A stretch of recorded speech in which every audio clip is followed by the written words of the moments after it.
ಜಾತಿ ಪದ್ಧತಿ ಬ್ರಾಹ್ಮಣ್ಯ ಎಕ್ಸೆಟ್ರಾ RSSನ ಮೇಲೆ ನಿಮ್ಮನ್ನು ಒಳಗೊಂಡಂತೆ ಕೆಲವರು ಮಾಡ್ತಾ ಇರುವ ಆರೋಪ ಏನಿದೆ, ಅದಕ್ಕೆ ಅಂಬೇಡ್ಕರ್ ಅವರೇನೆ 1930ರ ದಶಕದಲ್ಲಿ RSS ಕ್ಯಾಂಪ್ಗೆ ಹೋದಾಗ ಅಲ್ಲಿ ಜಾತಿ ಮೀರಿದ ವ್ಯವಸ್ಥೆ, ಸಮಾನತೆ ಕೇವಲ ಹಿಂದುತ್ವದ ಆಧಾರದ ಮೇಲೆ ಇದ್ದದ್ದನ್ನ ಕೇಳಿ ಮೆಚ್ಚಿದ್ರು ಅನ್ನೋದಕ್ಕೆ ಉಲ್ಲೇಖಗಳಿದೆ. ಕೌಂಟರ್ ನಂಬರ್ 2, ನೀವು ಮುಸಲ್ಮಾನರನ್ನ, ಧಾರ್ಮಿಕ ಅಲ್ಪಸಂಖ್ಯಾತರನ್ನ RSS ಟಾರ್ಗೆಟ್ ಮಾಡ್ತಿದೆ ಅಂತ ಹೇಳ್ತೀರಿ. ಇದೇ ಅಂಬೇಡ್ಕರ್ ಅವರು ಥಾಟ್ಸ್ ಆಫ್ ಪಾಕಿಸ್ತಾನದಲ್ಲಿ ಮುಸಲ್ಮಾನರ ಬಗ್ಗೆ ಏನು ಬರೆದಿದ್ರು ನೀವು ಓದ್ಕೊಂಡಿದ್ರೆ ನಿಮಗೆ ಗೊತ್ತಿದೆ. ಇದೆರಡು ಕೌಂಟರ್ಗೆ ನಿಮ್ಮ ಫಸ್ಟ್ ಪಾರ್ಟ್ಸ್ ಸಾಧ್ಯತೆಗಳು ಇರಬಹುದು.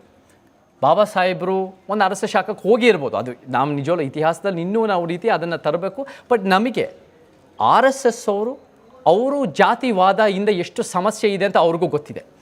ನಮ್ಮ ದೇಶದಲ್ಲಿ ಈ ಒಂದು ಶ್ರೇಣೀಕೃತ ವ್ಯವಸ್ಥೆಯಲ್ಲಿ ಎಷ್ಟು ಸಮಸ್ಯೆ ಇದೆ ಅಂತ ಅವ್ರಿಗೂ ಗೊತ್ತಿದೆ. ಅದನ್ನು ಕಿತ್ತಾಕಕ್ಕೆ ಬರಲ್ಲ. ಸೊ ಅವ್ರು ಏನು ಮಾಡ್ಬೋದು ಅಂದರೆ ಅವರ ಒಂದು RSS ಶಾಖೆಗಳಲ್ಲಿ, ಅವರ ಒಂದು ಸೀಮಿತವಾದ ಕ್ಷೇತ್ರಗಳಲ್ಲಿ ಅವರೆಲ್ಲೋ ಒಂದು ಕಡೆ ಜಾತಿ ಪದ್ಧತಿನ ಮುಂದುವರಿಸ್ತಾ ಇರ್ಬೋದು.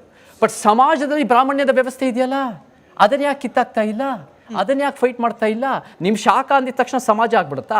ಅದು ಒಂದು. ಸೊ ಬಾಬಾ ಸಾಹೇಬ್ರಿಗೂ ಮತ್ತು ಈ RSSಗೂ ಕೂಡ ಆ ಒಂದು ಮನುವಾದ, ಯಥಾಸ್ಥಿತಿ ಜಾತಿವಾದದ ಮೂಲದ ಸಮಸ್ಯೆ ಆಗಿರೋ ಕಾಂಗ್ರೆಸ್ಸು ಆ ರೀತಿ ದೊಡ್ಡ ಪೆಡಂಭೂತ ಆಗಿರೋದ್ರಿಂದ ಅವ್ರು ಎಲ್ಲೋ ಒಂದು ಕಡೆ ಹೋಗಿರ್ಬೋದು, ನನಗೆ ಸಂಪೂರ್ಣವಾಗಿ ಗೊತ್ತಿಲ್ಲ. ಅದನ್ನು ಸ್ವಲ್ಪ ಹೊರಗೆ ಬರಬೇಕು.